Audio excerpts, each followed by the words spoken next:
दिल्ली की सियासत में अब स्वास्थ्य विभाग का कथित 650 करोड़ रुपए का घोटाला नया राजनीतिक मुद्दा बन गया है।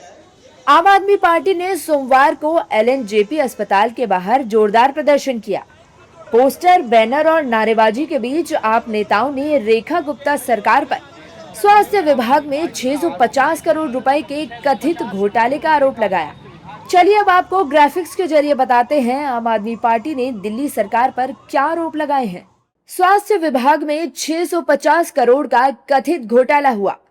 सरकारी अस्पतालों के लिए खरीदे गए ORS packet, bedsheet, portable x-ray machine, दवाइयों और एनेस्थीसिया उपकरणों की खरीद में भारी वित्तीय अनियमितताएं हुई।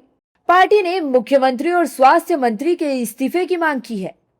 साथ ही पूरे मामले की निष्पक्ष जांच की मांग उठाई है। आपके नेता सौरभ भारद्वाज ने बीजेपी सरकार पर हमला बोला और आरोपियों को बचाने का आरोप लगाया। डॉक्टर वत्सला अग्रवाल को डीजीएचएस लगाया किसने था? रेखा गुप्ता ने।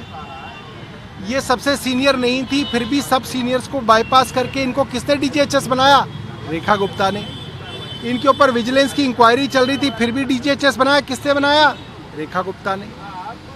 सारी की सारी शक्तियां सारे अस्पतालों से छीन के एक डीजीएचएस के हाथ में दे दी। किसने दे दी? रेखा गुप्ता की सरकार ने।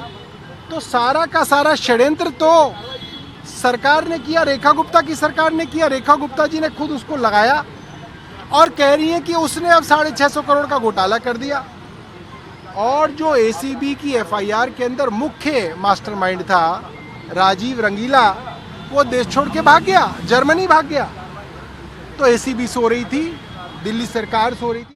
वहीं आप विधायक कुलदीप कुमार और संजीव झा ने आरोप लगाया कि मामले की जांच में देरी की जा रही है और मुख्य आरोपियों के खिलाफ सख्त कार्रवाई नहीं हो रही।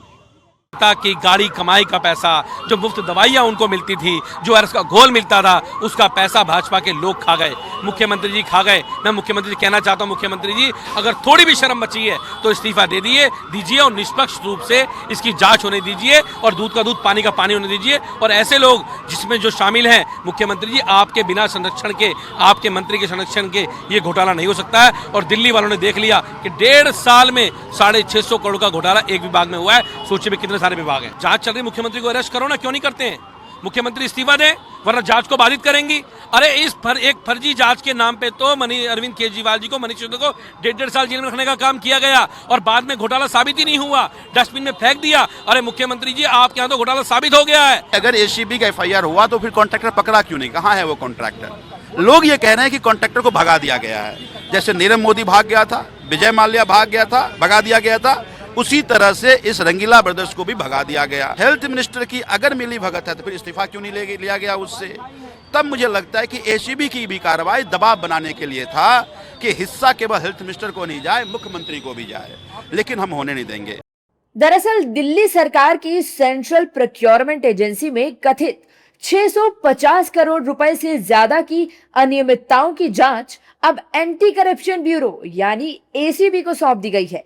प्रारंभिक जांच में सरकारी अस्पतालों के लिए दवाओं, मेडिकल उपकरणों, मरीजों की चादरों और अन्य स्वास्थ्य सामग्री की खरीद में गड़बड़ियों की बात सामने आने का दावा किया गया है।